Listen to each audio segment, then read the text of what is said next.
بعيد بقى عن قصص النجاح اللي بتيجي بعد فشل ومعاناة وظروف صعبة، لأول مرة هنحكي عن قصة فشل حقيقية تيجي بعد نجاح ملوش مثيل. القصة دي لكيان عملاق هز العالم كله في الثمانينات والتسعينات، وعاشها جيل كامل وتعاطف معاها كمان، لأن الشركة دي كانت شريك أساسي لذكرياتنا. وعشان كل حكاية ليها سر، تعال أقول لكم سر حكاية انهيار عرش شركة من أكبر وأشهر شركات الموبايلات في العالم. الشركة دي هي نوكيا. يلا نسمي الله وندخل نشوف الشركة دي كانت ايه وايه اللي وصلها لكده.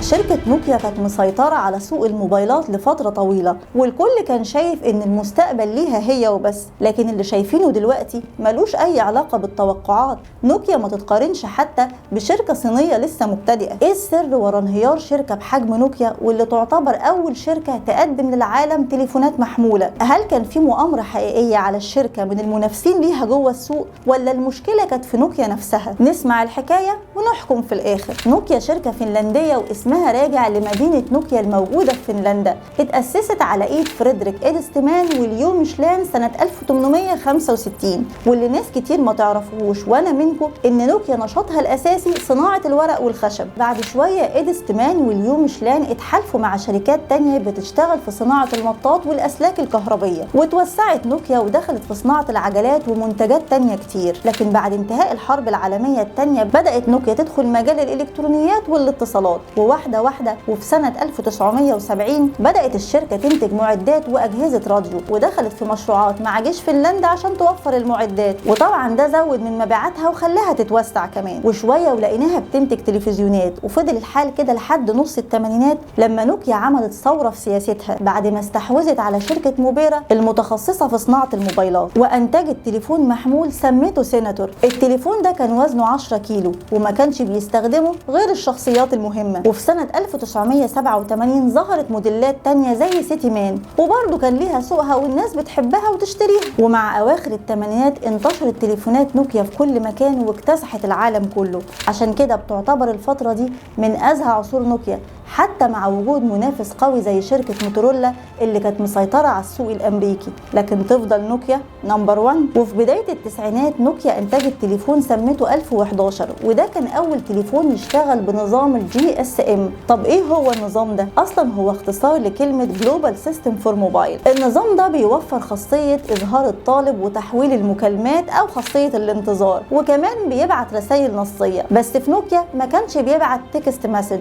ومع ان التليفون ده كان غالي الا ان الناس برضو كانت بتشتريه. وفي سنة 1998 نزلت نوكيا اشهر لعبة ممكن تنزل على موبايل. اللعبة دي كان اسمها سنيك او لعبة التعبان، اللي جيل كامل ما كانش وراه غيره. واللعبة دي نزلت على تليفون 6110. الموضوع بالنسبة لنا كان مجرد لعبة، لكن بالنسبة لنوكيا الموضوع فرق معاها جدا، عشان اللعبة دي ساعدت نوكيا انها تشيل من قدامها اكبر منافس ليها اللي هي شركة موتورولا، ومبيعاتها عدت ال 100 مليون تليفون محمول. اما بقى في اواخر السنة اللي هي برضو 1998 نوكيا انتجت اول تليفون تقدر تدخل منه على الانترنت وسمته كوميونيكيتور، لدرجة ان بيل جيتس مؤسس شركة مايكروسوفت بجلالة قدره اشترى للموظفين بتوعه من كتر الامكانيات اللي كانت فيه. نوكيا في فترة التسعينات كانت هي الحصان الاسود، وكانت موجودة تقريبا في 120 دولة على مستوى العالم، ومبيعاتها عدت ال 20 مليار دولار، وارباحها بس في الفترة دي كانت 4 مليار دولار. ومع التطور السريع نوكيا توسعت من مقرها الرئيسي في فنلندا لأوروبا، ووصلت للعالم العربي كله. نوكيا ما وقفتش عند كده وبس، واللي زود من سيطرتها على سوق الموبايلات استحواذها على شركات في مجال البرمجة، وده زود من عمليات التطوير فيها. وفي 2002 بدأت تنتج موبايلات بشاشات ملونة، ودي كانت طفرة وقتها عشان التليفونات دي كان فيها مميزات كتيرة، زي انك مثلا تنقل ملفات بخاصية البلوتوث، او انك تستخدم نغمات بدل الرنات العادية، او حتى تغير خلفيات التليفون. وما تستغربوش عشان ده كان قمة الانبهار والإعجاز العلمي وقتها. نوكيا كمان طورت نظام اسمه سيمبيون، وده كان بيدعم التليفونات السمارت أو يعني التليفونات الذكية، وشعبيتها زادت جدا بالذات بعد ما دخلت خاصية التصوير بالكاميرا على التليفون. وقتها بقى الإدارة شافت إنها لازم تاخد خطوات أكتر عشان تطور الكاميرات اللي موجودة على الموبايلات، فراحت اتعاقدت مع شركة اسمها كارل زايس المتخصصة في صناعة الكاميرات. كانت النتيجة إن نوكيا أنتجت سلسلة موبايلات بكاميرات متطورة، والسلسلة دي نوكيا اديتها حرف الان زي N80 وN90 وغيره بقى من ضمن سلسلة الموبايلات اللي بتبدأ بحرف ان في نوكيا. ودي كانت ثورة بمعنى الكلمة عشان الموديلات دي خدت جوائز افضل كاميرات للموبايلات. وبعدها نوكيا عملت تليفونات بمعالجات قوية تخلي التليفون اسرع واستخدامه اسهل زي نوكيا 6600 اللي كان بيسجل فيديوهات، وده خلى شعبية نوكيا في السماء. لحد هنا الامور تمام و10 على 10 تطوير. محدش ينكر ان موبايلات نوكيا في اوائل الالفينات وبالذات الفئات العالية منها موبايلات سمارت او ذكية، لانها كانت بتعمل حاجات كتيرة مقارنة بالوقت اللي كانت موجودة فيه. لكن هوب في 2006 يظهر تيار قوي جوه الشركة عايز ينتج تليفونات رخيصة ما يبقاش فيها الاوبشنز الكتيرة وتبقى مناسبة للمستخدم العادي. جرى ايه يا جماعة؟ كل ما نتقدم خطوة ترجعونا ورا ليه؟ على رأي السادات الله يرحمه. فيقوموا يعملوا ايه بقى؟ عملوا نوكيا 6300 وباعوا منه بالهبل، تليفون رخيص والناس كلها بتشتريه. لكن اللي نوكيا ما خدتش بالها منه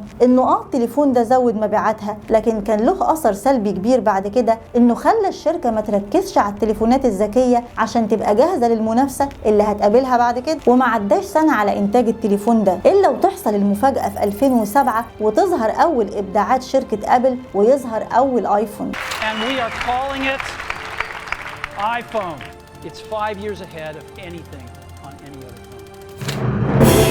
الايفون لما ظهر كان زي ما يكون قلم جامد على وش نوكيا اللي وقفت متسمره ومستغربه ومش عارفه ايه اللي بيحصل لها، لدرجه انه اتقال عن ستيف جوبز مؤسس ابل انه الساحر اللي خفى نوكيا في منديله الابيض. نوكيا كانت بتفرفر وحاولت تلحق الامور وتحدث موبايلاتها، لكن الايفون كان سحب البساط من تحت رجليها وما لحقتش يا عيني تفوق من صدمه الايفون في 2007 الا وتظهر لها موبايلات الاندرويد بقياده سامسونج. الكلام ده كان في 2008. مشكلة نوكيا مع سامسونج ان سامسونج بدأت من حيث انتهى منه الاخرين، فجريت نوكيا تتعاقد مع شركة انتل، بس برضه فشلت في تطوير اي نظام ينافس الايفون. وعشان تطور تليفون جديد خدت 4 سنين وبرضه ما صمتش قدام الايفون. نوكيا بدأت تشوف المنافسين بيعملوا ايه، فلقت ان كل شركة عامله لها نظام او عامله لها ستور، فلقت ان الايفون بيدعموا الاب ستور، ولقت ان سامسونج بيدعموا الجوجل بلاي، فقامت عامله هي كمان ستور وسميته الاو في اي ستور. وبمقارنه بسيطه بين الثلاث متاجر هتلاقوا ان متجر نوكيا مش منظم خالص. ده غير اصلا المطورين في المتجر ده ما كانوش بيقدموا الدعم الحقيقي، فالتطبيقات اللي كانت موجوده عليه كانت تطبيقات سيئه جدا وموجوده بشكل عشوائي. ومع الوقت بدات نوكيا تخسر العملاء بتاعتها وحصتها في السوق تقل، وما عندهاش اي حلول واقعيه توقف بيها نزيف الخسائر. وفي 2010 بدات تظهر موبايلات التاتش، بس شهاده حق ان نوكيا من اول ما ظهرت ما قصرتش وكانت بتعمل تغيرات وتطويرات حقيقيه. بس لحد التاتش الموضوع كان مختلف، والغريبه بقى ان تليفونات التاتش ما كانتش جديده ولا حاجه،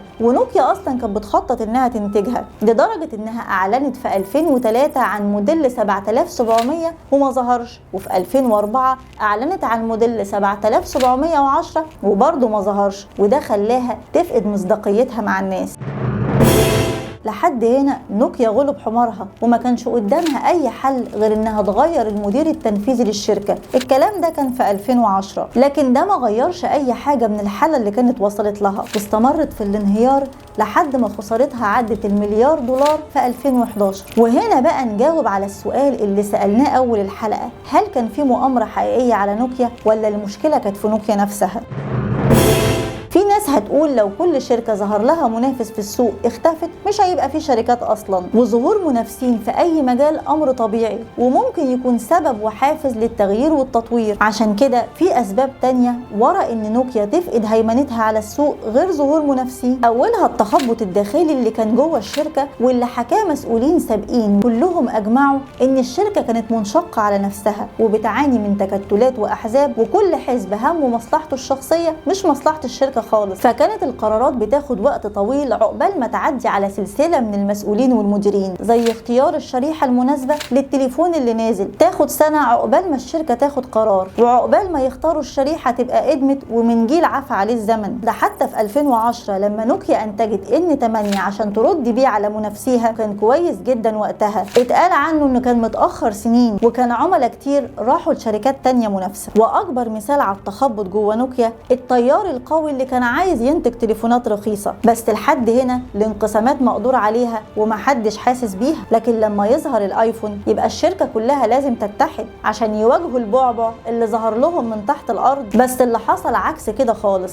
بدل ما نوكيا تعمل تليفونات تنافس بيها الايفون او حتى تحل المشاكل اللي موجودة في تليفوناتها القديمة، اتقسمت الشركة لفريقين. فريق عايز يطور نظام السيمبيون اللي موجود عشان يناسب التليفونات اللي هتشتغل بالتاتش، وفريق تاني عايز يعتمد نظام تجريبي اسمه ميجو، وده كان مصمم بالكامل عشان يتعامل مع الشاشات التاتش وهو الاقرب لنظام الاندرويد. ايه ده؟ استنوا كده يا جماعة، هو مش التاتش ده اللي انتوا اعلنتوا عنه في 2003 وفي 2004 وما ظهرش؟ يعني قبل الايفون ب3 سنين. فوقتوا دلوقتي وجايين تدوروا على التطوير؟ يمكن لو كنتوا ركزتوا واتفقتوا وقتها وكان ظهر التاتش كان نقل نوكيا في حتة تانية خالص، بس بسبب الخلافات مفيش حاجة بتتعمل والكسبان الوحيد هو المنافس. المهم ان الشركة حاولت تطور الفكرتين واستقرت على نظام ميجو اللي قدم تليفون واحد بس بيعتمد على النظام ده وهو نوكيا N9، ومن بعدها وقف تطويره من الشركة رغم نجاحه الكبير، واعلنت نوكيا انه اخر تليفون